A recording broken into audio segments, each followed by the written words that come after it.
ख्रिस्ताच्या अतिथोर आणि मोलवान नावामध्ये उपस्थित सर्व बंधू बहिणींना प्रेमाचा सलाम. सर्व गौरव देवाला देत आज माझ्याबरोबर आपण पण योहानकृत शुभवर्तमान त्याचा पहिला अध्याय वचन 35 आणि 36 वाचण्याकरिता आपले पवित्र शास्त्र उघडावे. योहानकृत शुभवर्तमान पहिला अध्याय वचन 35 आणि 36. त्यानंतर दुसऱ्या दिवशी योहान आपल्या शिष्यातील दोघांसह पुन्हा उभा असता येशूला जाताना न्याहाळून पाहून म्हणाला, हा पहा, जगाचे पाप हरण करणारा देवाचा. प्रभू या वाचलेल्या वचनावर आपला विपुल आशीर्वाद देव. आणि आज ज्या मंडळीच्या उपकार स्तुती निमित्त आपण सर्व मंडळ्या आणि मंडळातील बंधू बहिणी इथे एकत्र येऊ शकलो, आपलं अंतःकरण प्रभुप्रत धन्यवादाने भरलेलं असताना प्रभूने जो विचार या दिवसात आजच्या या सभांकरिता माझ्या मनात दिला तो आहे लूककृत शुभवर्तमान त्याचा 19वा अध्याय आणि त्यातील 13व्या वचनापासून.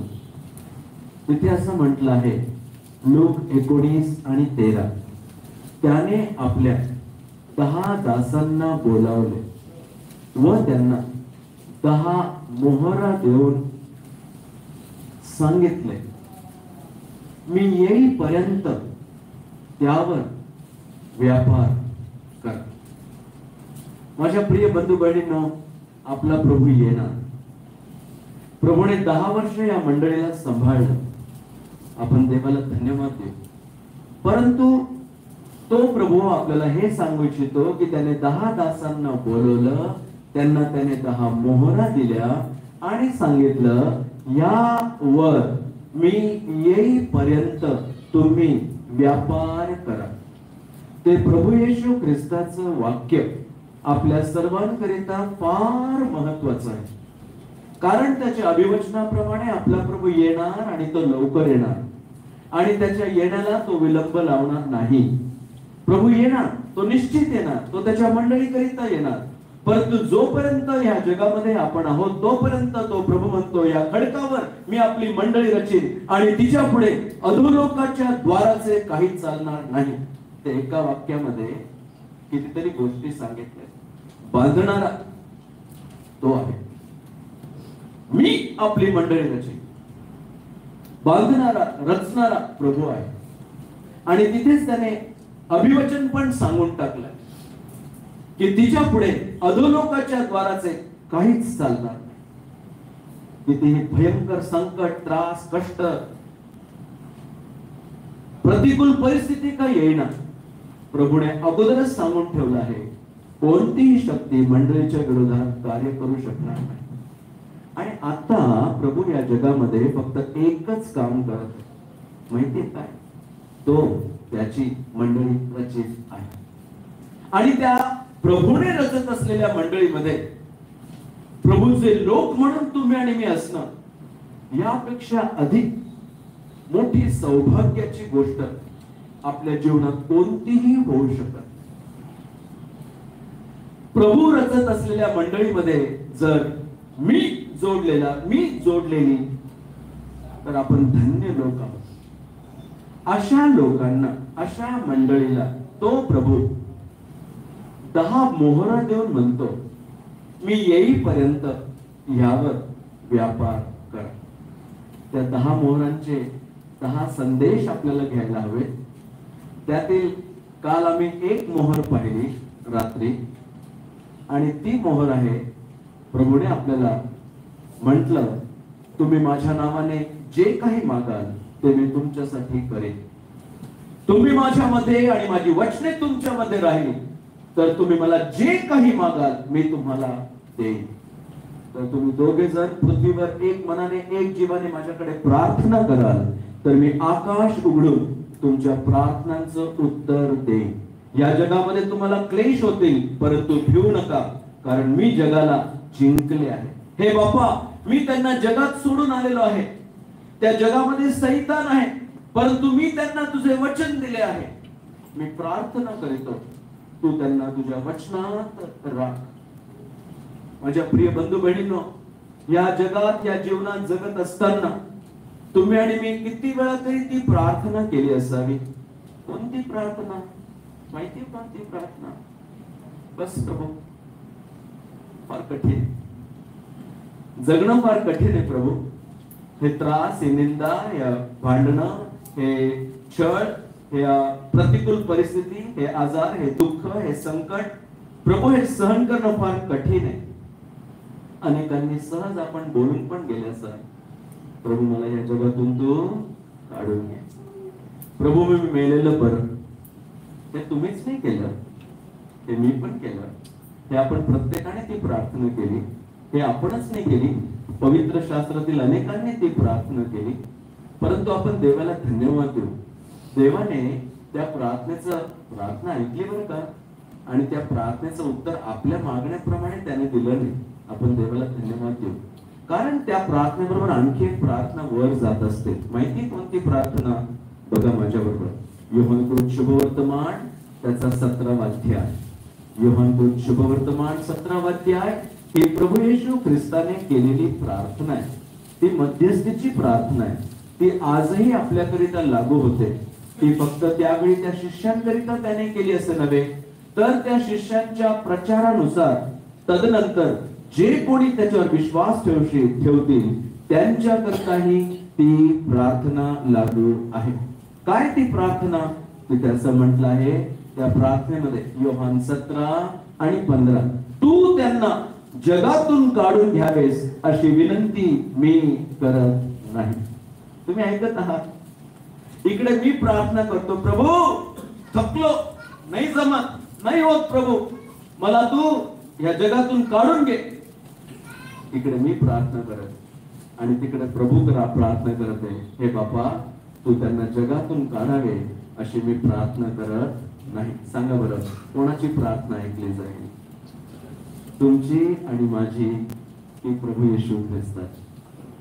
जर तुम्ही इब्री लोकास पत्र त्याचं 5वं अध्याय 7वं वचन वाचलं, तिथे प्रभू येशू ख्रिस्ताच्या बाबतीत एक वाक्य सांगितलंय की त्याने आपल्या देहावस्थेत असताना जी काकुळतेने, कणण्याने प्रार्थना केली, त्याची अशी एकही प्रार्थना नाही की जी देव बापाने ऐकली नाही. त्याच्या सर्व प्रार्थना देव जबाब ऐकतो, आणि ती प्रार्थना तो आपल्यासाठी करत असल्या कारणाने माझ्या प्रियांनो, आपल्या प्रार्थनेला बाजूला ठेवून देवाने त्याच्या प्रिय पुत्राची प्रार्थना ऐकून, खानवेल मंडळी असो की आपण आपल्या मंडळातील आलेले बंधू बहिणी असो, आपल्या सर्वांना या जगात जिवंत ठेवले आहे. मग आज आपण जिवंत असण्यामागे आपण म्हणू शकतो ना, गुलाब गीत 3रा अध्याय 22 आणि 23 प्रमाणे, आम्ही भस्म झालो नाही, ही परमेश्वराची दया होय, ती रोज सकाळी नवीन होते. भावा, आज तू आणि मी त्या प्रभूच्या मध्यस्थीच्या प्रार्थनेमुळे, बहिणी त्याच्या दया आणि कृपेमुळे आपण जिवंत आहोत, आणि म्हणून त्या देवाला आपण धन्यवाद देऊ आणि त्याचे मनापासून आभार मानू. परंतु आता जी तो मंडळी रचत आहे, त्या मंडळीतील 10 वर्ष झालेल्या विश्वासणाऱ्यांना आणि त्यांच्याबरोबर आपल्या सगळ्यांना प्रभू ते सांगू इच्छित आहे. बोलत आहे, 10 मोहरा देते आणि म्हणत आहे, मी येईपर्यंत ह्यावर काय करा? व्यापार करा. ऑक्युपाय टिल आय कम. मी येईपर्यंत या गोष्टींमध्ये गुंतून जा, गढून जा, याकडे लक्ष पुरवा. आणि त्या मोहरांपैकी पहिली मोहर आहे आपलं प्रार्थनामय जीवन. माझ्या प्रिय बंधू बहिणींनो, जितकं आपण प्रभूजवळ प्रार्थनापूर्वक आपलं जीवन जगत पुढे जाऊ, त्याच्यासारखं सहाय्य कुठे नाही, त्याच्यासारखी मदत कुठे नाही. तुम्ही कोणताही विषय, कोणतीही बाब, कोणतंही संकट, कोणतीही परिस्थिती असू द्या, आपल्या खोलीचा दार बंद करा, गुडघ्यावर या आणि त्या प्रभूला 2 शब्दाची प्रार्थना करून आपलं दुःख त्याला सांगा, आणि आकाशातील प्रभू परमेश्वर आपली प्रार्थना ऐकून उत्तर देणारा देव आहे. आमेन, आमेन. आता जे वचन वाचलं त्या ठिकाणी मी दुसऱ्या मोहराकडे आपलं लक्ष वेधून, आणि ती दुसरी मोहर तो येईपर्यंत आपण प्रत्येकाने ज्यावर व्यापार करायला हवा आहे, लक्ष द्यायला हवं आहे, त्याप्रमाणे जगायला हवंय, ती मोहर आहे आपल्या खऱ्या शिष्यत्वाची मोहर. आपल्या खऱ्या शिष्यत्वाची मोहर म्हणजे काय बरं? खऱ्या ख्रिस्ती शिष्याच्या जीवनातील 7 लक्षणं या ठिकाणी सांगितलेली आणि या लक्षणांप्रमाणे प्रभू येईपर्यंत तो मी खरं रहस्य प्रार्थना, खरा शिष्य म्हणून ही 7 लक्षणं माझ्या जीवनात आहेत की नाही याची तपासणी करण्याकरिता, परीक्षण करण्याकरिता आणि त्याप्रमाणे जर मी कुठे उणा असेल आणि त्याप्रमाणे जगत नसेल तर त्याप्रमाणे जगण्याकरिता या सभामध्ये निर्णय करून इथून जाण्याकरिता प्रभू तुम्हाला आणि मला पाचारण करत आहे. आणि जेव्हा आता हे एक वाक्य आपण वाचलं आणि तिथे काय वाचलं? योहान शुभवर्तमान 1 अध्याय आणि 35 वचन. त्यानंतर दुसऱ्या दिवशी हे वाचताच आपण थांबायला हवं, कारण योहान याला नॉन सिनॉप्टिक गॉस्पल म्हटलं जातं. म्हणजे 4 शुभवर्तमान लिहिलेली आहेत. 4 पैकी हे पहिले 3 समान आहेत, हे 1 हे वेगळं आहे. या 3 पेक्षा हे वेगळं आहे. आता हे 3 यांना सिनॉप्टिक गॉस्पल म्हणजे सारखी असलेली शुभवर्तमान म्हटले जाते. मत्तै, मार्क आणि लूक. परंतु योहान याला प्रभू येशू ख्रिस्ताचं दैवत्व प्रगट करणारं शुभवर्तमान म्हटलं जातं. आता लक्षपूर्वक ऐका. जेव्हा आपण आपलं पवित्र शास्त्र उघडतो तेव्हा आपल्याला पहिली 5 पुस्तके लिहिलेली आढळतात. उत्पत्ती, निर्गम, लेवीय, गणना, अनुवाद. पवित्र शास्त्रातील पहिली 5 पुस्तके लिहिण्याकरिता त्याला पेंटेट्युक म्हणतात. एका मेंढपाळाचा उपयोग परमेश्वर देवाने केला आणि त्याचं नाव होतं मोशे.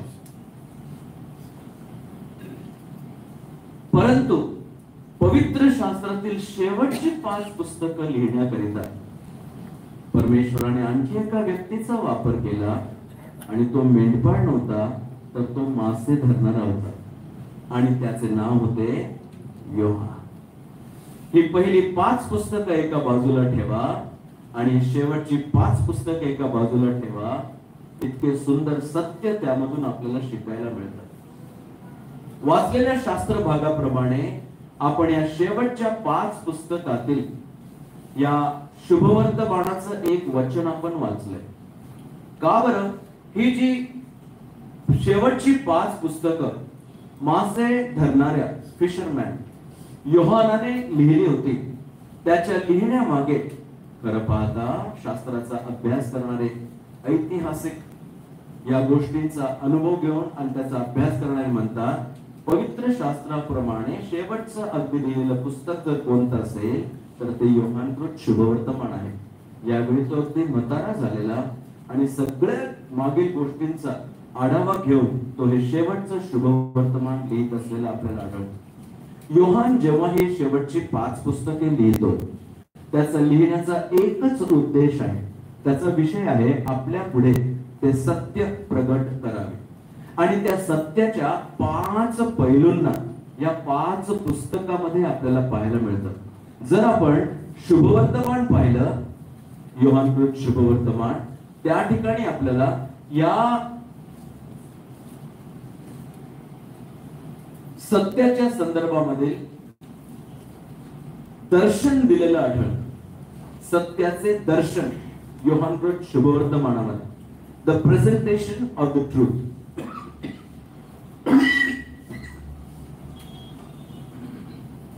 पहिला अध्याय आणि 14 वचन वाचलं तर तिथे दिलं आहे, शब्द देही झाला व त्याने आमच्यामध्ये वस्ती केली आणि आम्ही त्याचे गौरव पाहिले. तो पित्यापासून आलेल्या एकाच गौरव असावा असा अनुग्रह व सत्य यांनी परिपूर्ण होता. शुभवर्तमानातून आपल्या समोर सत्याचं दर्शन तो देतो, the presentation of the truth. आणि म्हणून ते लिहितानाच या शुभवर्तमानातील अगदी महत्वाचं वाक्य 8 अध्याय आणि 32 वचन, सत्य तुम्हाला समजेल आणि सत्य तुम्हाला बंधनमुक्त करेल. त्या सत्याची घोषणा करण्याकरिता त्याने हे पहिलं शुभवर्तमान या सत्याच्या संदर्भातील गोष्टी आपल्या पुढे मांडण्याकरिता सत्याचं दर्शन हे शुभवर्तमानातून आपल्याला मिळतं. जेव्हा तुम्ही त्याचं पहिलं पत्र वाचता, योहानाचं पहिलं पत्र वाचताच आपल्या समोर सत्याचं प्रदर्शन दिलेलं आढळतं. शुभवर्तमानातून सत्याचं दर्शन. परंतु पहिल्या पत्रामधून त्या सत्याचं प्रदर्शन, पहिले योहान 2 आणि 6 तिथे म्हटलं आहे, जो कोणी म्हणतो मी त्याला ओळखतो किंवा त्याच्या ठाई आहे, त्याने जसा तो चालला तसे त्याने चालावे. If any man say he abides in him, ought he himself ought to walk even as he walked. जसा तो चालला तसे त्याने चालावे. त्या सत्याचं प्रदर्शन आपल्याला पहिल्या पत्रामधून आढळतं. जेव्हा तुम्ही दुसरं योहानाचं पत्र वाचता त्या ठिकाणी त्या सत्याचं संरक्षण आपल्याला दिसून येतं. दुसरे योहान आणि त्याचं 4 आणि 10 वचन वाचलं, त्या सत्याच्या संरक्षणाच्या बाबतीत आपल्या पुढे लिहिलेलं आपल्याला आढळतं. दुसरे योहान आणि त्यातील 4 वचन मी वाचतो. बघा, आपल्याला पित्यापासून आज्ञा मिळाल्यामुळे तुझी काही मुले सत्याने चालत असलेली मला आढळत आहे, त्यामुळे मला अतिशय आनंद झाला. 10 वचन, हे शिक्षण न देणारा कोणी तुमच्याकडे आला तर त्याला घरात घेऊ नका व त्याचे शेकुशल विचारू नका. सत्याचे संरक्षण या दुसऱ्या पत्राचा उद्देश होता. परंतु जेव्हा तिसरे पत्र लिहिण्यात आले, तिसऱ्या पत्राचा उद्देश काय होता? The proclamation of the truth. या सत्याचं मार्गदर्शन किंवा सत्याची घोषणा त्या ठिकाणी केलेली आपल्याला आढळते. 4 वचन आणि 11 वचन जर बघितलं तर तिथे असं दिलं आहे, म्हटलं आहे, माझी मुले सत्यात चालतात हे ऐकून मला आनंद होतो तितका दुसरा कशानेही होत नाही. प्रिय बंधू, 11 वचन, वाईटाचे अनुकरण करू नको तर चांगल्याचे कर. चांगले करणारा देवापासून आहे, वाईट करणाऱ्याने देवाला पाहिलेले नाही. काय त्याचा सांगण्याचा अर्थ? सत्य. 1 सत्याचं दर्शन शुभवर्तमानातून. 2 सत्याचे प्रदर्शन त्याच्या पहिल्या पत्रामधून. 3 त्याच्या सत्याचे संरक्षण दुसरे योहानाचे पत्र आणि तिसऱ्या पत्रामधून सत्याचे मार्गदर्शन तो सांगत असलेला आढळतो. परंतु जेव्हा प्रगटीकरणाचं पुस्तक आपण वाचतो तिथे आपल्याला preservation preeminence of the truth, not only preservation but the preeminence of truth म्हणजे काय, या सत्याचं प्राधान्य आपल्या समोर मांडलेलं आढळतं. संपूर्ण या त्याच्या शेवटच्या 5 लिहिलेल्या पुस्तकामधून प्रभू येशू ख्रिस्त हा कसा सत्य आहे आणि त्याच्याद्वारे या सत्याच्या 5 गोष्टी या शेवटच्या 5 पुस्तकांमधून तो आपल्याला सांगत आहे. Number 1 the presentation of the truth, number 2 the practice of the truth, number 3 the preservation of the truth, number 4 the proclamation of the truth, number 5 the preeminence of the truth. पहिली गोष्ट त्या सत्याचं दर्शन, 2 त्या सत्याचं प्रदर्शन, 3 त्या सत्याचं संरक्षण, 4 त्या सत्याबद्दलचं मार्गदर्शन आणि 5 त्या सत्याचं प्राधान्य. सत्य हे निश्चित टिकून राहणार आहे आणि ज्यांनी त्या सत्यावर प्रभू येशू ख्रिस्तावर विश्वास ठेवला आहे ते फक्त बंधमुक्त झालेले नाही तर त्यांच्या जीवनात प्रभूने त्या सत्याचा आशीर्वाद जे एक दिवस पूर्णतेत जाणार आहे त्याकडे तुम्ही आणि मी वाटचाल करत असलेले असे आपल्याला आढळते. या सत्याच्या बाबतीत सांगत असताना या शुभवर्तमानामध्ये एक साधारणचं वचन आपण वाचलं, परंतु तिथेच तुम्ही थांबू नका. का बरं? कारण हे इतकं सखोल आहे, इतकं गंभीर आहे, इतकं गहन आहे की आपल्या शिष्यत्वाचं जीवन ज्यावर आपण प्रभू येईपर्यंत व्यापार करायला हवाय त्याचं महत्व आणि गांभीर्य इथं सांगितलेलं आपल्याला आढळतं. काय महत्व आणि काय गांभीर्य हे समजून घेण्याकरिता जे आपण इथं वाचलं 35 वचन बघा, योहान 1 आणि 35. त्यानंतर दुसऱ्या दिवशी, खरं पाहता ज्या दिवसांचा उल्लेख योहान इथे करत आहे तो आपल्या समोर त्या दिवशी प्रभू येशू ख्रिस्ताच्या संदर्भात संपर्कात आलेल्या दोन शिष्यांच्या बाबतीतील घटना नमूद केली आहे. एकाचं नाव आहे अंद्रिया आणि दुसऱ्याचं नाव, जो कधी लिहित नाही, तो हे शुभवर्तमान लिहिणारा स्वतः योहान आहे. या दोघांच्या बाबतीत प्रभू येशू ख्रिस्ताबरोबर जी गाठभेट झाली त्यातून एक निष्कर्ष बाहेर आला.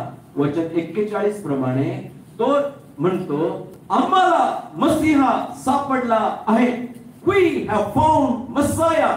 मसीहा आम्हाला, ख्रिस्त आम्हाला मिळाला आहे, सापडला आहे, प्राप्त झाला आहे. यापेक्षा मोठी धन्य गोष्ट कोणती नाही की एका व्यक्तीच्या जीवनात प्रभू येशू ख्रिस्त हा देवापासून पाठवलेला ख्रिस्त मसीहा माझा तारणारा आणि माझा प्रभू म्हणून आहे याची ओळख त्यांना त्या दिवशी घडली.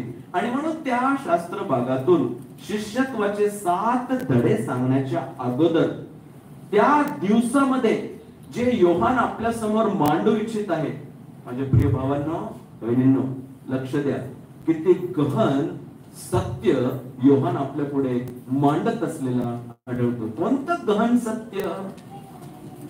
त्या मसीहाच्या संदर्भातील देवाने नियोजन ठेवलेले 7 दिवसातील त्याची योजना तो आपल्या समोर देत आहे. मसीहाच्या संदर्भातील ह्या जगात परमेश्वर ज्या गोष्टी पूर्णतेस नेत आहे त्याचं एक सचित्र, त्याचं एक दर्शन, त्याची एक गहनता, सखोलता तो आपल्या समोर मांडत आहे. आता जे आपण 35व्या वचनात वाचलं, त्यानंतर दुसऱ्या दिवशी, याचा अर्थ त्याच्या अगोदरचा एक दिवस आहे. तो कोणता दिवस आहे? 29वं वचन बघा. दुसऱ्या दिवशी येशूला आपणाकडे येताना पाहून तो म्हणाला, हा पहा जगाचे पाप हरण करणारा देवाचा कोकरा. दुसऱ्या दिवशी, याचा अर्थ त्याच्या अगोदर आणखी एक दिवस. अगदी समजण्याकरिता थोडक्यात माझं मन आवेशाने भरून येत आहे की जी मसीहाच्या संदर्भातील देवाची सगळी योजना आहे ही 7 दिवसांमध्ये विभागलेली आहे.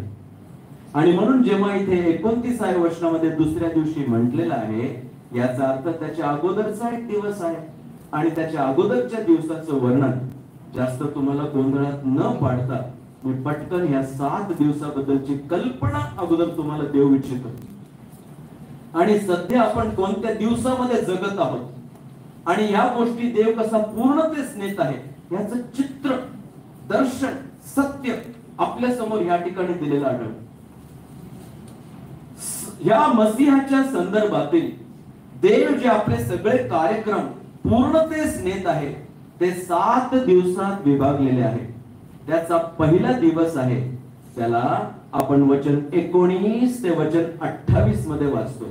वचन 19 ते वचन 28.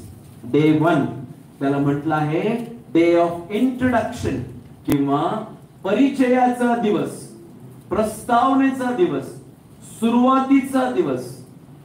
हा प्रस्तावनेचा, प्रारंभाचा, परिचयाचा डे ऑफ इंट्रोडक्शन वचन 19 ते वचन 28 मध्ये आपण वाचतो. कसं कळतं ते आपल्याला? कारण ते वाचताच आपल्याला हे आढळून येतं की तिथे प्रश्न केला जातो की आपण कोण आहात. हा जेव्हा प्रश्न त्या ठिकाणी केला, योहानाने कबूल केलं मी ख्रिस्त नाही असे त्याने कबूल केलं. तर मग आपण कोण आहात? एलिया आहात का? वचन 21. तो म्हणाला मी नाही. आपण तो संदेश आहात का? त्यावर त्याने म्हटले नाही, मी तो पण नाही. यावरून ते त्याला म्हणाले, ज्यांनी आम्हाला पाठवले त्यांना आम्ही उत्तर द्यावे म्हणून आपण कोण आहात हे सांगा. स्वतःविषयी आपले म्हणणे काय आहे ते आम्हाला सांगा. तेव्हा तो म्हणाला, यशया संदेशाने सांगितल्याप्रमाणे वचन 23, परमेश्वराचा मार्ग नीट करा असे अरण्यात ओरडणाऱ्याची वाणी मी आहे. हा वाणी आहे. प्रभू येशू ख्रिस्त शब्द आहे. प्रभू येशू ख्रिस्त हा परमेश्वराचा शब्द आहे, हा परमेश्वराची वाणी आहे.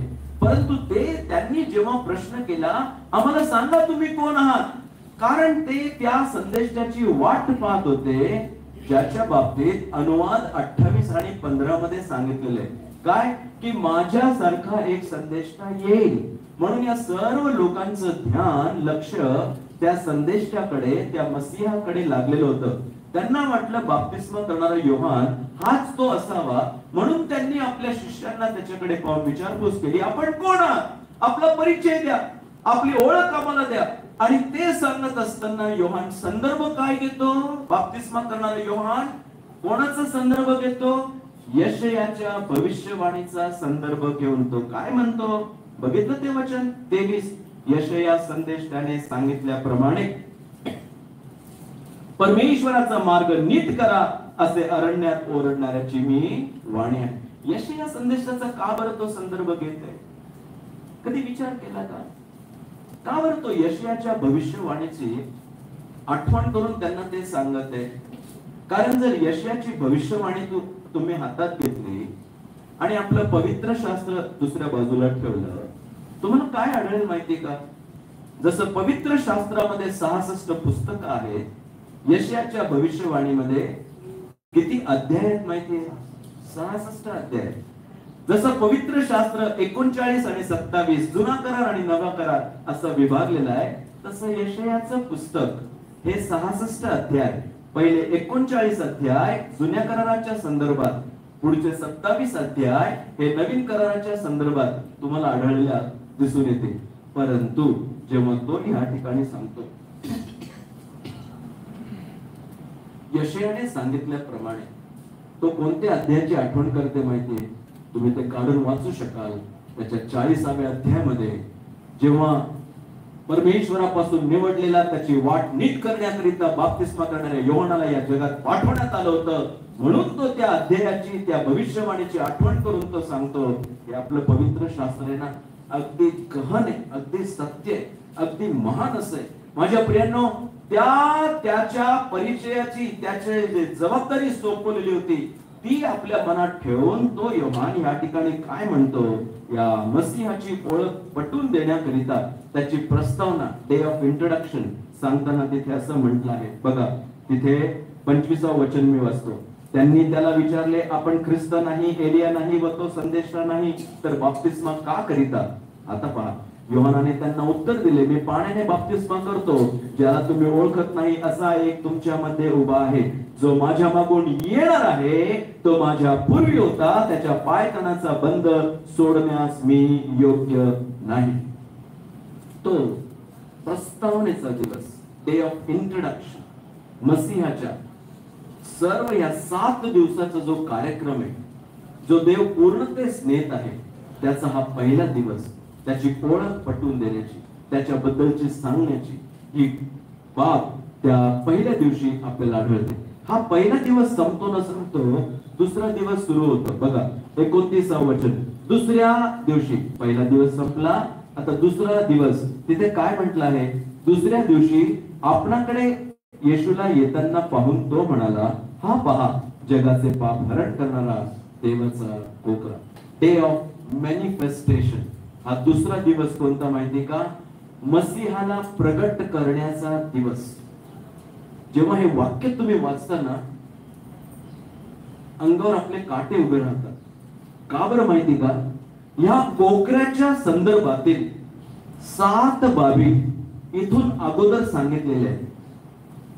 ज्या बाबी त्याच्या बाबतीत सांगितल्या आहेत की हा कोकरा येणार, आणि या कोकरा म्हणजे जुन्या करारातील कोणतंही अर्पण तुम्ही घ्या, कायनानी हाबेल घ्या किंवा ते ओलांडण्याच्या दिवशी केलेल्या कोकऱ्याचं अर्पण करून त्याचं रक्त जे कपाळपट्टीला आणि दारबाहेरला लावण्यात आलं ते घ्या, किंवा जुन्या करारातील कोणत्याही कोकऱ्याकडे तुम्ही पाहिलं, त्या अर्पणाकडे पाहिलं, तर ते पुढे येणाऱ्या या देवाच्या कोकऱ्याकडे बोट दाखवत होते. तुमच्या लक्षात आहे का? जेव्हा तुम्ही उत्पत्ती 4था अध्याय वाचता तेव्हा तुम्हाला काय आढळून येते? एका माणसाकरिता एक कोकरू, एका माणसाकरिता एक कोकरू. परंतु जेव्हा तुम्ही निर्गम 12 वाचता तेव्हा एका घराण्याकरिता एक कोकरू. परंतु लेवीय 16 जेव्हा तुम्ही वाचता तेव्हा एका राष्ट्राकरिता एक कोकरू. तुम्ही आणि मी कधी त्या परमेश्वराच्या समक्षतेत येऊ शकलो नसतो जर एक कोकरू घेऊन यावं लागलं असतं. कायीन आणि हाबेल यांच्या संदर्भात दिलेला उल्लेख, एका मनुष्याकरिता एक कोकरू. वलांडणाच्या दिवसाबद्दलचा विचार केला तर एका घराण्याकरिता एक कोकरू, प्रत्येकाने त्या कोकराला निवडायचं आहे, 10व्या दिवशी 14व्या दिवसापर्यंत ठेवायचं आहे, त्याच्यामध्ये काही व्यंग नको, आणि मग त्याचं अर्पण करून ते कपाळपट्टीला दारबायांना ते रक्त लावलं तर संहार करणारं दूत ते रक्त पाहून त्यांना ओलांडून जाईल. आपल्याला तेही करण्याची गरज नाही.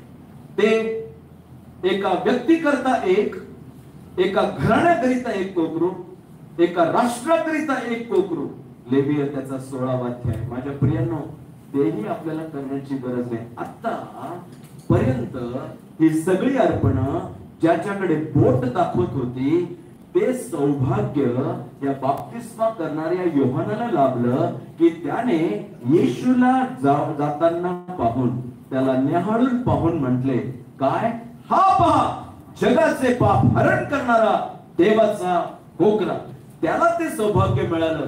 इतक्यापर्यंत इतके सगळे दिवस, इतके सगळी अर्पण ज्याच्याबद्दल बोलत होते, आता त्याला प्रगट करण्याची वेळ आलेली इथे आपण वाचतो. ती कोणता दिवस? The day of manifestation. वचन 29 पासून वचन 34 पर्यंत त्याबद्दल दिलेलं आपल्याला आढळतं. वचन 29 ते वचन 34. आणि ते वाचत असताना विशेष करून तुम्ही 31व वचन बघा. मी त्याला ओळखत नव्हतो, तरी त्याने इस्रायलास प्रगट व्हावे म्हणून मी पाण्याने बाप्तिस्मा करत आलो. त्याच्या प्रगटीकरणाचा दिवस, त्याच्या ओळख पटवून देण्याचा दिवस, त्याचं सर्वांच्या समोर घोषणा करण्याचा दिवस हा दुसरा दिवस. पहिला दिवस डे ऑफ इंट्रोडक्शन, त्याच्या परिचयाचा, प्रस्तावनेचा दिवस.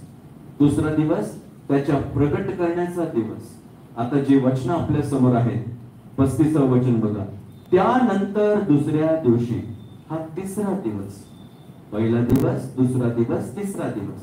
त्यानंतर दुसऱ्या दिवशी म्हणजे दुसऱ्या दिवसानंतरचा पुढचा दिवस कोणता? तिसरा दिवस.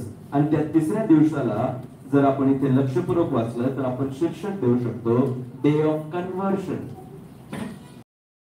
डे ऑफ कन्व्हर्शन, त्यांच्या परिवर्तनाचा दिवस.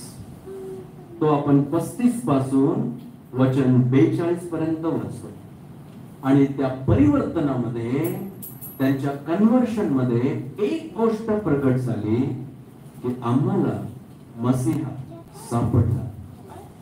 3 दिवस परिचयाचा दिवस, 2 त्याच्या प्रगटीकरणाचा दिवस, 3 त्यांच्या परिवर्तनाचा दिवस, डे ऑफ कन्व्हर्शन.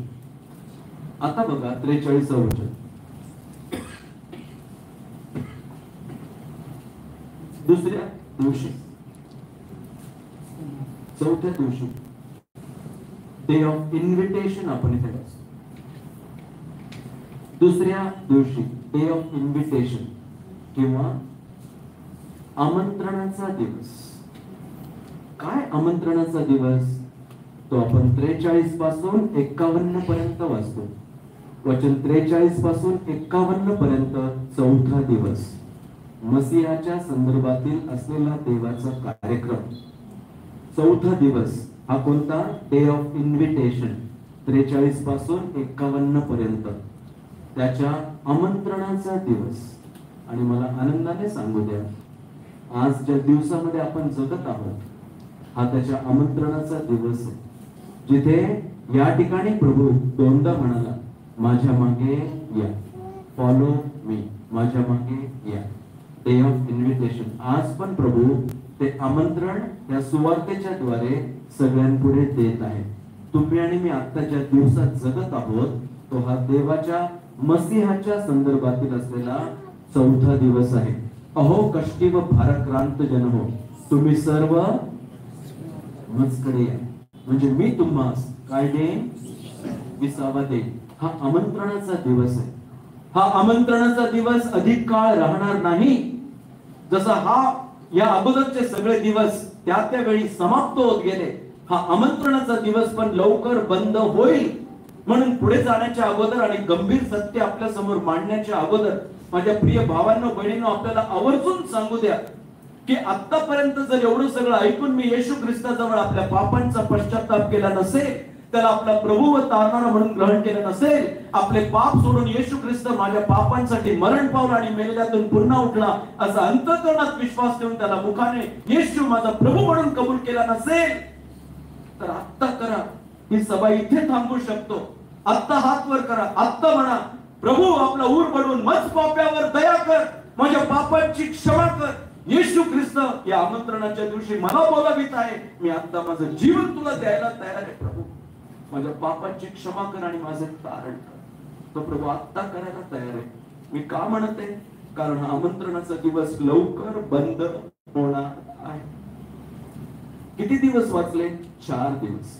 पहिला दिवस डे ऑफ इंट्रोडक्शन, त्याच्या प्रस्तावनेचा परिचयाचा दिवस. 2 डे ऑफ मॅनिफेस्टेशन, त्याच्या प्रकटीकरणाचा दिवस, त्याची ओळख पटवून देण्याचा दिवस. 3 डे ऑफ कन्व्हर्शन, परिवर्तनाचा दिवस. 4 डे ऑफ इन्व्हिटेशन, आमंत्रणाचा दिवस. आता वाचा 2 अध्याय 1 वचन. नंतर 3ऱ्या दिवशी. कितव्या दिवशी?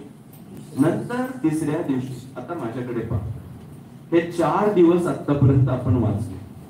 आता या 4 दिवसानंतर म्हणे नंतर 3ऱ्या दिवशी. किती दिवस झाले? 7 दिवस. मी सांगतो, समजून सांगतो पुन्हा. नंतर 3ऱ्या दिवशी गालिलातील काना गावात एक लग्न होते आणि त्यासाठी येशूला व त्याच्या आईला देखील आमंत्रण होते. खरं पाहता, जेव्हा तुम्ही योहानकृत शुभवर्तमान 2 अध्याय 1 ते 11 ही वचन वाचता, या 7व्या दिवसाचा उल्लेख इथे केला आहे मसीहाच्या संदर्भातील. आणि या 7व्या दिवशी जे काही घडलं त्याचं उत्तम वर्णन जर आपल्याला कुठे वाचायला मिळेल, ते आहे प्रगटीकरण, त्याचा 19वा अध्याय. प्रगटीकरण 19वा अध्याय. तिथे काय म्हटलं आहे? धन्य ते आहेत ज्यांना कोकराच्या लग्नासाठी बोलावलेले आहे. त्या कोकराच्या लग्नात सामील होणारे त्याचं चित्र या योहान कृत शुभवर्तमानातील 2 अध्याय 1 ते 11 वचनामध्ये दिलेलं आहे. आता बघा, तुम्ही म्हणाल ब्रदर, हे 4 दिवस इकडे ठीक आहे. 1 परिचयाचा दिवस, 2 प्रगटीकरणाचा दिवस, 3 परिवर्तनाचा दिवस, 4 आमंत्रणाचा दिवस, ज्याच्यामध्ये आपण आता जगत आहोत. त्याच्यानंतर सरळ आपल्याला सांगितलं आहे त्याच्या कोकराच्या लग्नाचा दिवस. आणि मग ह्या मधल्या 2 दिवसाच्या बाबतीत काय, ते योहान या ठिकाणी लिहित नाही. त्या पहिल्या मधल्या या 2 दिवसांना तुम्ही नाव देऊ शकतात 2 days ऑफ मिस्टरी किंवा रहस्याचे 2 दिवस.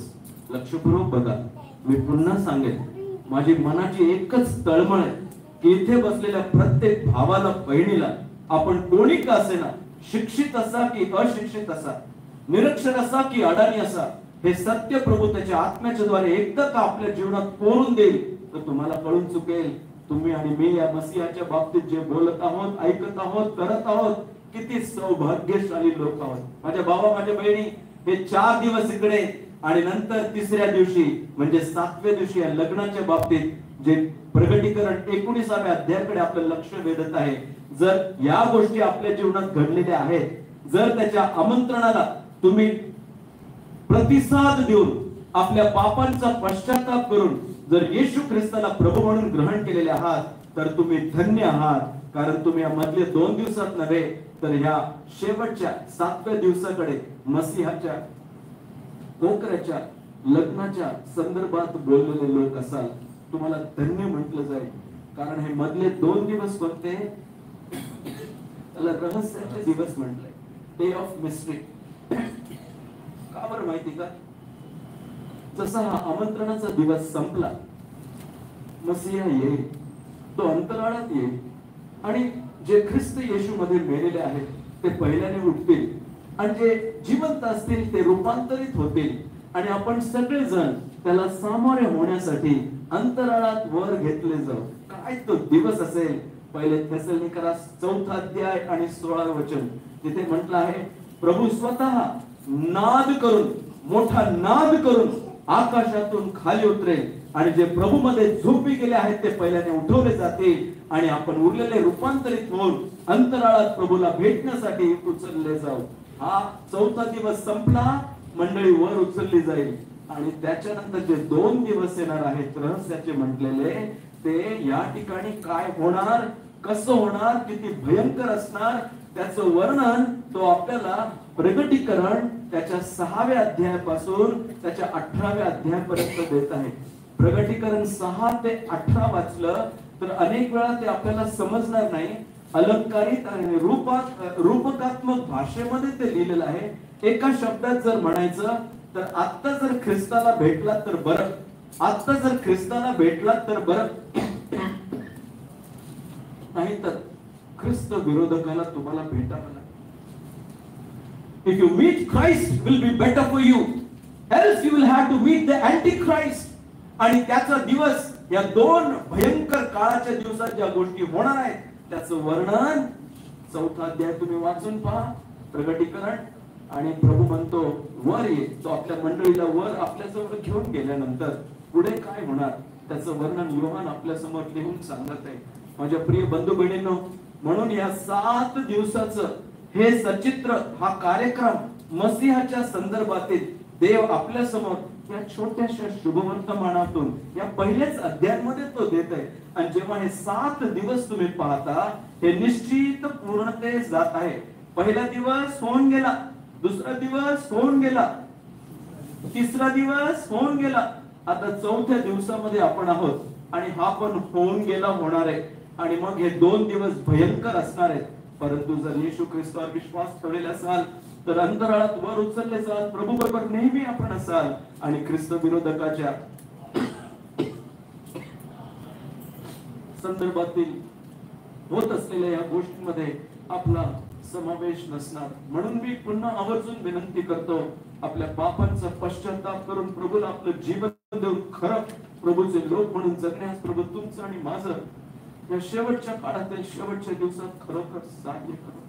त्याने आपल्या 10 दासांना बोलवले आणि त्यांना 10 मोहरा दिल्या आणि त्यांना त्याने म्हटले, मी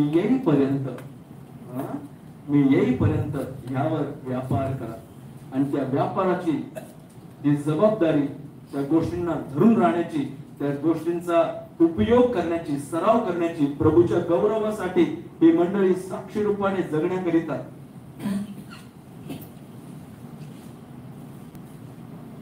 जसं देवाच्या दासांनी सांगितलं, निवास मंडप असो की मंदिर असो, जेव्हा ते नमुन्याप्रमाणे करण्यात आलं, परमेश्वराच्या तेजाने ते भरून गेलं.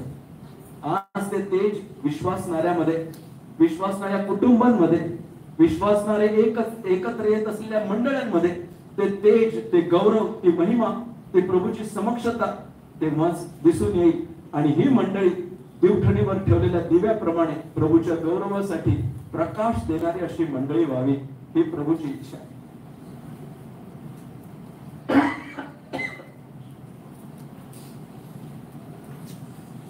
देवाला आपण धन्यवाद देतो. तुम्ही आणि मी साधारण लोक नाही. तुम्ही आणि मी जर येशू ख्रिस्तावर विश्वास ठेवलेले आहात तर आपण साधारण लोक नाही. आपण गावातले का असेना, आपण निरक्षर का असेना, आपण अडाणी का असेना, आपल्याला वाचता लिहिता येत नसेना, आपण कोणी का असेना, माझ्या प्रियांनो, शिष्यांच्या बाबतीत पण तेच म्हटलं नाही का? प्रेषितांची कृत्ये 4था अध्याय आणि 13व्या वचनामध्ये, आणि त्यांनी पाहिले आणि ओळखले. काय ओळखले? की हे तर अडाणी आणि निरक्षर आहेत, परंतु ते बोलत आहेत त्यामुळे त्यांनी त्यांच्या तोंडात बोटे घातली. का बरं? त्यांचं एकच लक्षण त्या ठिकाणी सांगितलंय. आणि त्यांना कळून चुकले की ते कारण ते प्रभू येशू ख्रिस्ताच्या सहवासामध्ये होते. म्हणून कधी स्वतःला कमी लेखू नका, कधी स्वतःला गरीब आणि अडाणी आणि निरक्षर म्हणून मागे पडू नका.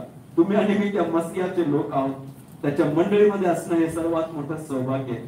त्या मसीहाच्या संदर्भातील हा 7 दिवसाचा कार्यक्रम योहान आपल्या समोर मांडत आहे. त्याच्या परिचयाच्या दिवसापासून त्याच्या लग्नाच्या दिवसापर्यंत आता आपण जगत आहोत त्या 4थ्या दिवसामध्ये, या आमंत्रणाच्या दिवसामध्ये हा दिवस जास्त काळ असणार नाही, म्हणून आत्ता पश्चाताप करा, आत्ता प्रभूला खरा तारणारा म्हणून ग्रहण करा आणि आत्ता त्या प्रभूला शोभेल असे आपलं जीवन जगण्याकरिता खरोखर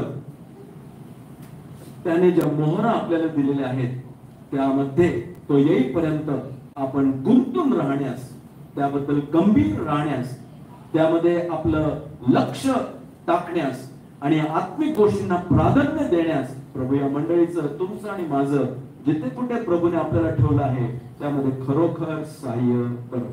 आता गंभीर बाब काय? ख्रिस्ती सगळे म्हणतायत, ख्रिस्ताचे सगळे म्हणतायत, विश्वासणारे अनेक जण म्हणतायत, अनेक जण म्हणतायत आम्ही प्रभूच्या मागे चालणारे लोक असे आहोत. परंतु दुःखदरित्या प्रभू या तिसऱ्या दिवसातून ज्यांचं परिवर्तन झालं होतं त्या 2 शिष्यांच्या जीवनातून खऱ्या शिष्याचे 7 लक्षण आपल्या समोर मांडत आहे. हे का सांगत आहे? कारण हे मूलभूत आहे, हे पाया स्वरूपात आहे. मी जर प्रभूचा शिष्य आणि अनुयायी म्हणतो तर हे 7 लक्षण जे मूलभूत आहेत, जे फाउंडेशनल आहेत, फंडामेंटल आहेत, सुरुवातीचे प्रभूने दिलेले, ते माझ्या जीवनात आहेत की नाही याचा परीक्षण करण्याची गरज आहे. उगीचच ख्रिस्ताचं नाव घेऊन, उगीचच ख्रिस्ताचं गीत गाऊन, उगीचच ख्रिस्ताच्या नावात काही करून पुढे जाण्यात तथ्य नाही. का बरं?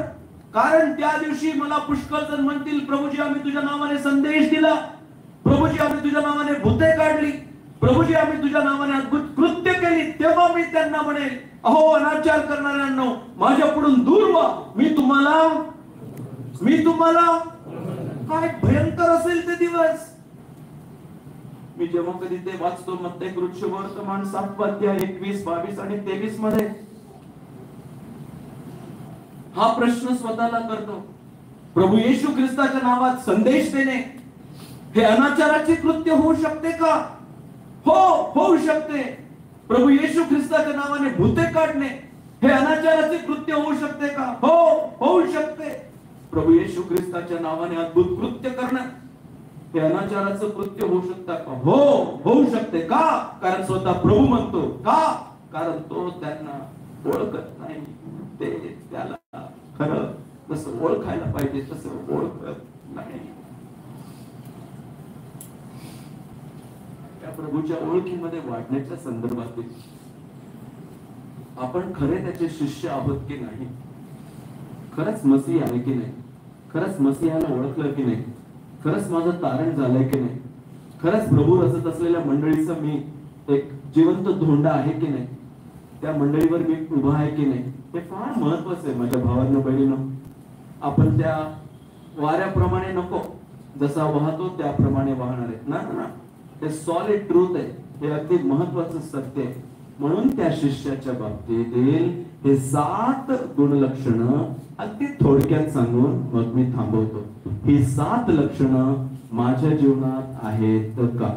या पहिल्या परिवर्तनाच्या शिष्यांच्या जीवनातून देव आपल्या समोर ते फाउंडेशनल पाया स्वरूपातील हे सत्य देत आहे. आणि ते जर असले तर देवाला धन्यवाद देऊया, कारण त्याच्या आमंत्रणाला स्वीकारून आपण पुढे जाताना त्या 7 लक्षणांप्रमाणे आपलं जीवन असलं पण आपण मधले 2 दिवस सोडून सरळ त्या 7व्या दिवसाकडे उचलले, आणले, नेले जाणार आहोत, जे कोकऱ्याच्या लग्नाचा दिवस असेल आणि त्यामध्ये आमंत्रित असलेले आपण धन्य असे गणले जाऊ. म्हणून माझ्या प्रिय भावांनो आणि बहिणींनो, नामधारी ख्रिस्ती नको, नामधारी विश्वासणारे पण नको. मी खरा विश्वासणारा, खरा शिष्य आहे की नाही याकडे परीक्षण करण्याची खूप गरज आहे. माझ्या मनातून खूप इतर वचन जात आहेत, पण मी नियंत्रण करून प्रभूला म्हणतोय, जेवढं पुरेसं तेवढंच तू ह्या वेळेकरिता दे. आणि ते 7 मुद्दे थोडक्यात मी आपल्या समोर सांगू इच्छितो. त्यातील पहिला मुद्दा,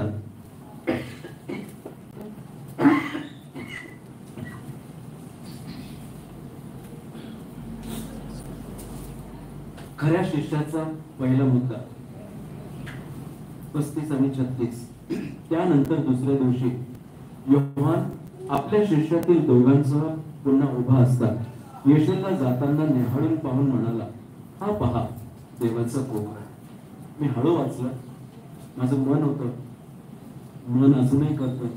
जरी या व्हायरल फीवरमुळे आणि सगळ्या गोष्टीमुळे मी जरी त्रासलेला असलो तरी पण मला असं वाटतं की मी ओरडून सांगावं आणि पुन्हा म्हणावं, हा पहा जगाचे पाप हरण करणारा देवाचा कोपरा. हे जेव्हा त्याने पहिल्यांदा त्यावेळी तिथे बोललं, त्याच्या मागे येणारे या दोन शिष्य, अनेक शिष्य होते, परंतु या दोघांच्या बाबतीत इथे लिहिलंय. काय लिहिलंय?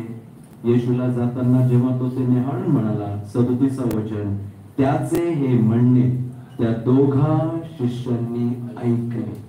अंडरलाईन करा. The first characteristic of a good disciple is that he or she is a good listener.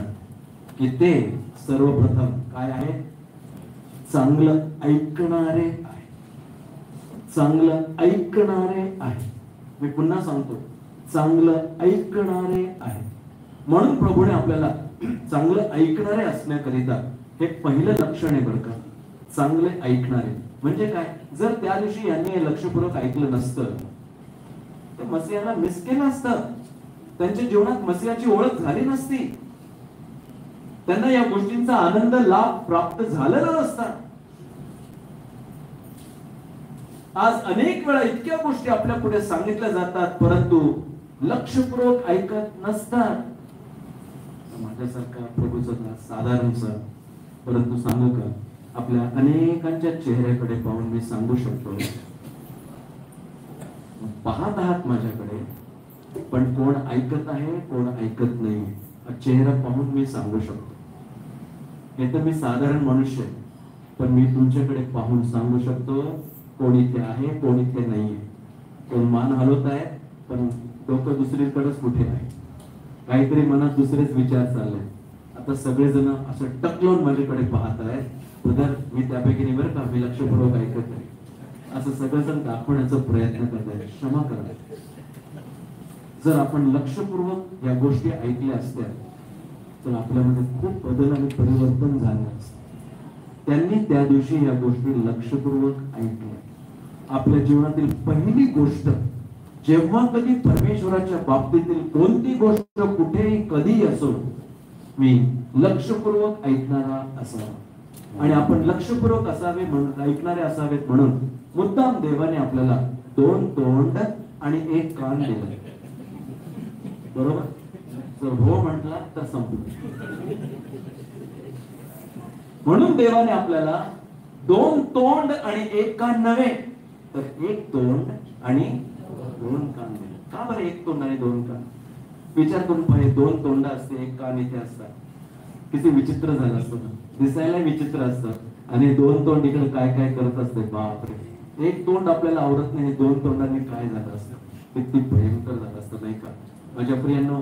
म्हणून याकोब पत्र लिहिताना म्हणतो पहिला अध्याय 20 आणि 21 मध्ये, आपण प्रत्येक जण काय असावे? ऐकण्यास तत्पर आणि बोलण्यास धीमा. माझ्या प्रिय बंधू बहिणींनो, मुद्दाम देवाने आपल्याला 2 कान दिले की आपण 2दा ऐका. परमेश्वर स्तोत्र करता म्हणतो, एकदा बोलला आणि मी किती वेळा ऐकलं? मी 2दा ऐकलं. धन्य ते विश्वासणारे, परमेश्वराने एकदा बोलावं आणि मी 2दा ऐकावं. याकरिता या शिष्यांचं पहिलं गुणलक्षण आहे देवाच्या बाबतीतील गोष्टी लक्षपूर्वक ऐकणार. आता हे सहज वाटलं असेल. आजही माझ्यासारखा दास शास्त्र उघडून माझ्या खोलीत जाऊन बायबल उघडून गुडघ्यावर मी म्हणतो, प्रभू मला नाही समजत, माझ्याशी तू बोल. आणि ते प्रभूने बोलावं म्हणून माहितीये मी त्या अपेक्षेने जातो की तो माझ्याशी बोलणार आहे. म्हणजे काय? 1 माझा पेन माझ्या जवळ असेल, 2 माझा कागद माझ्या जवळ असेल, माझी वही माझ्या जवळ असेल, माझी डायरी माझ्या जवळ असेल. काय? मी त्या अपेक्षेने जातो की प्रभू माझ्याशी बोलणार आहे आणि ते मला ऐकायचं आहे, त्याचे मी टिप्पण करणार आहे. आज कित्येक जण त्या तयारीने न आलेले पाहून प्रभू त्यांच्याशी बोलू शकत नाही, कारण ते ऐकण्यास तयार नाहीये. बघा ना, तुम्ही एक वचन वाचाल का? नीतिसूत्रे त्याचा 28वा अध्याय. नीतिसूत्रे त्याचा 28वा अध्याय आणि 9वं वचन. Proverbs 28 and verse 9. धर्मशास्त्र कानी पडू नये म्हणून जो आपला कान बंद करीतो त्याची प्रार्थना देखील वीट आणणारी आहे. धर्मशास्त्र कानी पडू नये म्हणून जो आपल्या कानात बोटे घालतो, जो आपले कान बंद करीतो, त्याची प्रार्थना देखील वीट आणणारी. दुसऱ्या शब्दात परमेश्वर देखील त्याची प्रार्थना ऐकण्याकरिता आपल्या कानात बोटे घालतो. किती महत्वाचं नाही का? हे प्रभू मला एक चांगला ऐकणारा देवा. हे सगळे आशीर्वादाचं केंद्र आहे. तुम्ही एका बाजूला लिहून ठेवा. अनुवाद 28वा अध्याय वचन 1 आणि 2 मध्ये लिहिलं आहे. अनुवाद 28, 1 आणि 2. जर तू हे धर्मशास्त्र, देवाचे वचन लक्षपूर्वक ऐकशील आणि काळजीपूर्वक पाळशील. काय शब्द प्रयोग! ऐकशील आणि पाळशील नाही, लक्षपूर्वक ऐकशील आणि काळजीपूर्वक पाळशील तर हे सर्व आशीर्वाद तुझ्या मागे परत येतील, धावत येतील. किती आशीर्वाद! 1 ते 15 वचनापर्यंत तुम्ही वाचा, 14 वचन. परंतु 15 पासून पुढे वाचाल तर अंगावर काटा येईल. जर तुम्ही हे लक्षपूर्वक ऐकणार नाहीत आणि ते काळजीपूर्वक पाळणार नाहीत तर तो अध्याय मोठा आहे आणि तर हे श्राप तुझ्या मागे येते. माझ्या प्रिय बंधू बहिणींनो, मी तुम्हाला घाबरवत नाहीये, पण माझी आवर्जून विनंती आहे, यापुढे आपण म्हणावं, देवाच्या दासाने आठवण करून दिली, ती मोठी गुरु किल्ली आहे. हे परमेश्वरा बोल, कारण तुझा दास झोपत आहे. तो तर झोपत होता, तुला परमेश्वराने उठवलं. हे परमेश्वरा बोल, एली त्याला सांगतो. आणि तू काय म्हण पुढच्या वेळेस? तुझा दास ऐकत आहे, झोपत नाहीये, तुझा दास ऐकत आहे. आणि काय रहस्य परमेश्वराने त्याला प्रकट केलं? 1. To be a good listener. याबद्दल खूप काही सांगण्याकरिता तुम्ही यामध्ये डेव्हलप करू शकाल. 1. चांगलं ऐकणार. 2. चांगलं अनुकरण करणार. बघा बरं 37. त्याचे हे म्हणणे त्या दोघा शिष्यांनी ऐकले व ते येशूच्या मागोमाग निघाले. They were not only good listener but they were good follower. ते फक्त चांगले ऐकणारे होते एवढंच नव्हे तर चांगलं अनुकरण करणारे होते. ते त्याच्या मागोमाग निघाले. माझ्या प्रिय बंधू बहिणींनो, आपल्या ख्रिस्ती जीवनामध्ये त्या प्रभूच्या मागे जाणं, शिष्य म्हणजे काय? त्या प्रभूच्या मागे जाणं, त्या प्रभूच्या पावलावर पाऊल ठेवून चालणं, त्या प्रभूच्या सर्व गोष्टींच्या अनुसार आतापर्यंत ते बाप्तिस्मा करणारे योहानाच्या मागे चालत होते. आता जेव्हा कळालं की हा पहा जगाचे पाप हरण करणारा देवाचा कोकरा, याला सोडलं आणि त्याच्या मागे ते निघाले. ते त्याला अनुकरण करणारे निघाले. एका बाजूला लिहून ठेवा. लूक शुभवर्तमान त्याचा 9वा अध्याय वचन 57 ते 67. लूक 9, 57 ते 67. आणि जेव्हा ते वाचाल तेव्हा त्या ठिकाणी खऱ्या शिष्याची कसोटी त्या ठिकाणी सांगितलेली. प्रभूला अनुकरण करणे म्हणजे काय? त्याच्या 3 बाबी तर आपल्याला पटकन सांगून जातो. काय बरं? प्रभू म्हणे माझ्या मागे या म्हणजे मी तुम्हास follow me and I will make you fishers of man. माझ्या मागे या म्हणजे मी तुम्हाला माणसे, कोणी म्हणताय मासे धरणारे? मासे नाही, माणसं धरणारे. माझ्या मागे या म्हणजे मी तुम्हाला माणसे धरणार आहे. आतापर्यंत ते काय धरत होते? मासे. कसे धरत होते? जिवंत मासे धरत होते आणि मेलेले म्हणून विकत होते. आता माझ्या मागे या, मी तुम्हाला माणसे धरणारे करेल. म्हणजे आता काय करणार आहे?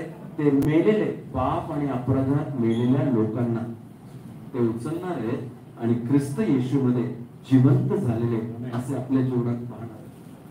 माणसे धरणार आम्ही करेल. काय ती सेवा प्रभू त्यांना देत होता. 3 गोष्टी त्या वचनामध्ये. कोणत्या 3 गोष्टी? Number 1, the track. Follow me. The track. कोणत्या मार्ग पथावर तुम्ही चालावे? कोणाच्या मागे चाला? कोणत्या मनुष्याच्या नव्हे, कोणत्या संस्थेच्या नव्हे, कोणत्या सिद्धांताच्या नव्हे, कोणत्या पाळकाच्या नव्हे, कोणत्या प्रचारकाच्या नव्हे, कोणत्या मोठ्या माणसाच्या मागे नव्हे. तुम्ही माझ्या मागे या. आपला पथ, आपलं अनुकरण नेहमी लक्षात ठेवावं. मी प्रभूच्या मागे आहे का? प्रभूच्या मागे मी आहे का? कारण जर माझ्या मागे, मनुष्याच्या मागे, कोणत्या नावाच्या मागे गेलात, ते पडले, तुम्ही पडले. परंतु प्रभू हा निरंतर एकसारखा आहे. त्याच्या मागे the track, follow me, I will make the trainer. तो फक्त मार्ग पथ आहे एवढंच नव्हे, तर तो तयार करणारा, घडविणारा. मी तुम्हाला करेन, मी तुम्हाला घडवेन. त्याच्यासारखं घडवणारा, ट्रेनिंग देणारा दुसरा कोणी नाही. एकदा का त्याने हातात घेतलं, तुटक्या फुटक्या भांड्यांना पण तो आकार देऊन जसं कुंभार करतो त्याप्रमाणे तो तुमचं माझं जीवन घडवतो. Follow me,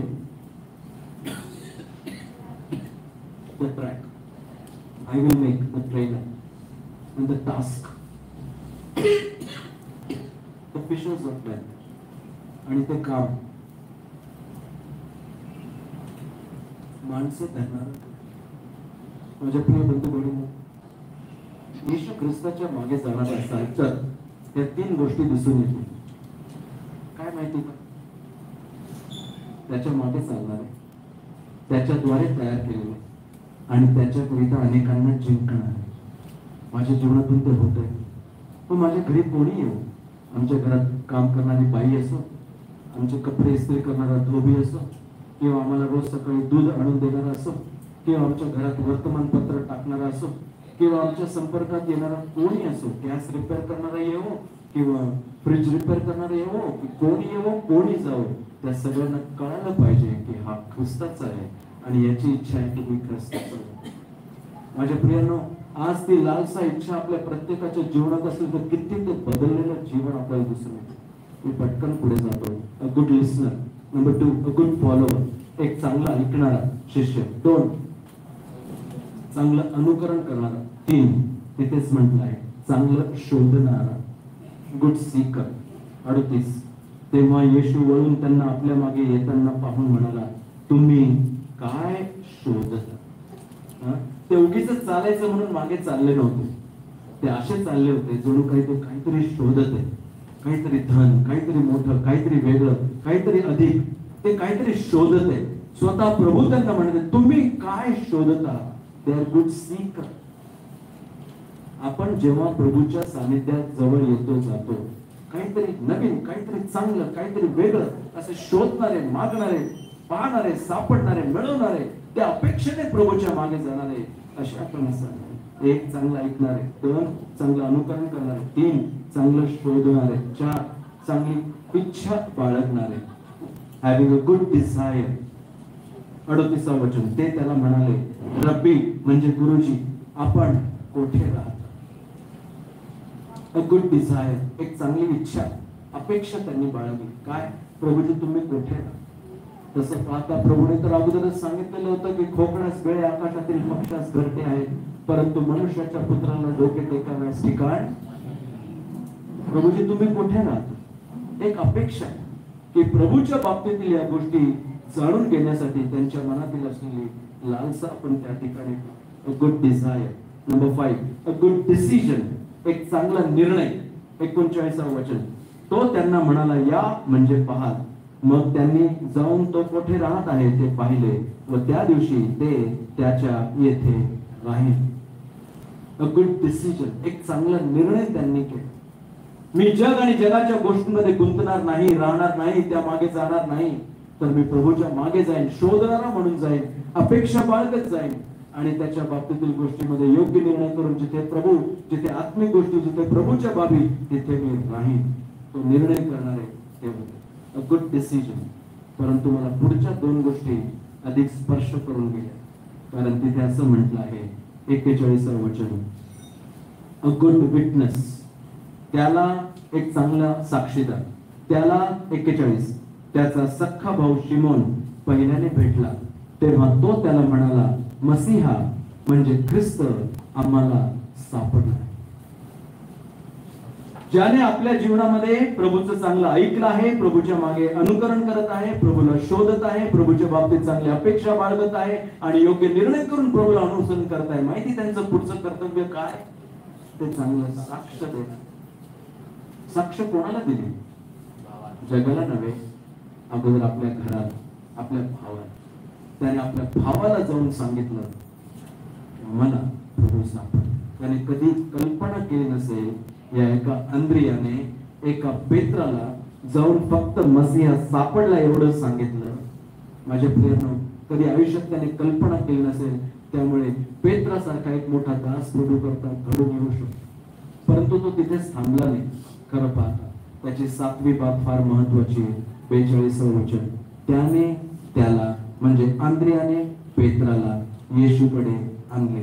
a good soul winner, एक चांगला आत्मे जिंकणारा.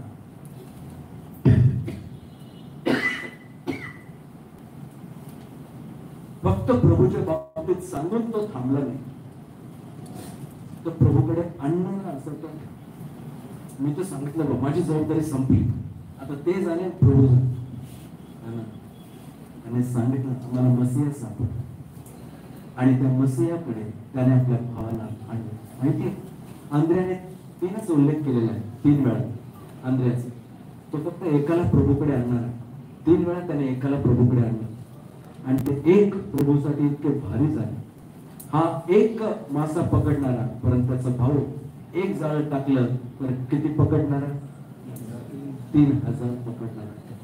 त्याने कधी कल्पना पण केली नव्हती की त्याच्या या छोट्याशा जीवनाद्वारे एवढी मोठी सेवा घडून येऊ शकते. माझ्या प्रिय भावांना, बहिणींना, मी हे यासाठी आवर्जून पुन्हा सांगत आहे, ख्रिस्ती विश्वासणारे म्हणून आपल्या स्थानिक मंडळीमध्ये राहत असताना जर हे गौरवाच्या तेजाने भरलेल्या मंडळीचा अनुभव व्हायचा असेल, जर त्या मसीहाच्या कार्यक्रमाला आपण ओळखून जगणारे असाल, तर आपल्या प्रत्येकाच्या जीवनात खऱ्या शिष्यत्वाचे हे 7 गुण दिसून यावेत. कल्पना करा, जर हे 7 गुण हे 10 वर्ष माझ्या जीवनामध्ये असते, हे 7 गुण माझ्या जीवनामध्ये मागे 52 वर्ष असते. श्रावणी मंडळीला 52 वर्ष.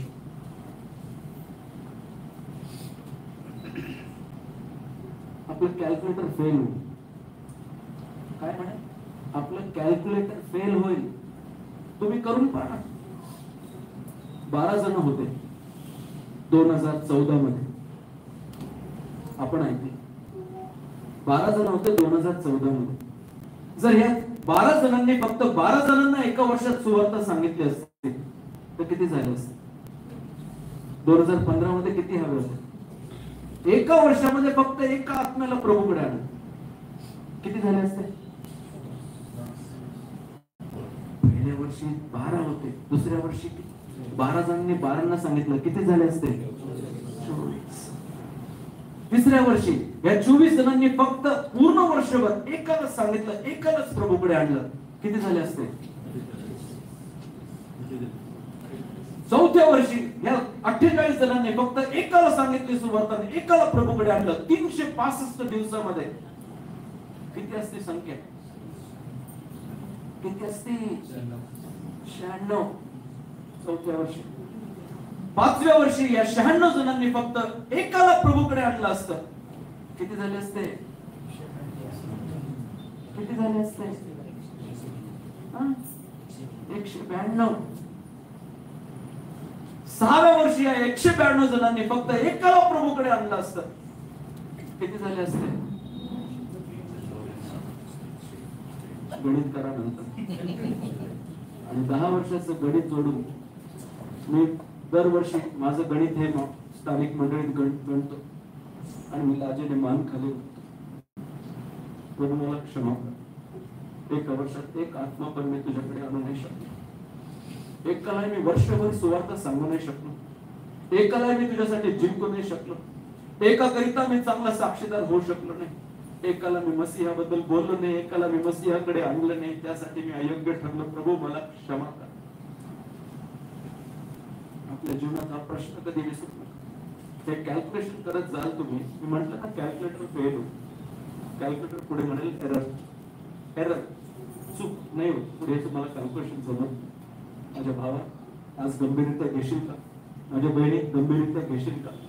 आज ज्या प्रभूने माझं तारण केलं आहे, त्याच्या मसीहाच्या कार्यक्रमामध्ये आणून ठेवलं आहे, या सगळ्या गोष्टी होणार. तुम्ही करा की नका करू, तुम्ही जगा की नका जगू, तुम्ही द्या की नका देऊ, त्याच्या कार्यक्रमात काही अडखळण होणार नाही. मी आपली मंडळी रचीन, तिच्या पुढे अधोलोकाच्या द्वाराचे काही चालणार नाही. त्याचा कार्यक्रम बरोबर चाललाय. आपण या 4थ्या दिवसात आहोत. आमंत्रण बंद होणार आहे, दरवाजा बंद होणार आहे. त्याच्यानंतर मंडळी वर उचलली जाणार आहे. फार थोडे दिवस आहेत आपल्याकरिता. भावा, आपण कबूल करूया, मी अविश्वासी ठरलो प्रभू. प्रभू मी कमजोर ठरलो, प्रभू मी अशक्त ठरलो, प्रभू मी तोंड नाही उघडलं, प्रभू मी सुवार्ता नाही दिली, प्रभू मी कोणाला तुझ्याजवळ आणलं नाही, प्रभू मी आत्मिकपणाने जसं जगावं तसं जगलो नाही. आपण प्रत्येकाने कोणत्याही परिपक्वतेच्या स्तरावर का आपण कोणी असेल, तुम्ही असो की मी असो, या 7 गुणांना नेहमी आपल्या आयुष्यामध्ये फंडामेंटल पाया स्वरूपात पाहणं गरजेचं आहे. चांगलं ऐकणाऱ्यापासून सुरुवात होऊन प्रभूकडे चांगले आणणारे असे आपण होऊ शकतो. प्रभूकडे खानवेल मंडळीवर आपला विपुल आशीर्वाद हो आणि खरे शिष्यत्वाचं ही मोहर आपण आता उपयोगात आणण्यास सुरुवात करू. इथून पुढे माझ्या घरात, माझ्या कुटुंबात, माझ्या समाजात, माझ्या लोकात, माझ्या नातेवाईकात, माझ्या मंडळीत मी एक खरा शिष्य बनून जाईल. देणार हा निर्णय प्रभूसाठी, समर्पण करणार प्रभूला क्षमा मागणार आणि इथून पुढे त्या प्रभूसाठी त्याला शोभेल असं जीवन जगणार. त्याने ही मोहर आपल्याला दिली आणि म्हटलं, यावर तुम्ही व्यापार करा. मी येईपर्यंत त्यावर व्यापार करण्यास, प्रभूने सांगितल्याप्रमाणे करण्यास तो तुमचं आणि माझं फळ साहित्य. प्रभू या वचनावर आपला विपुल आशीर्वाद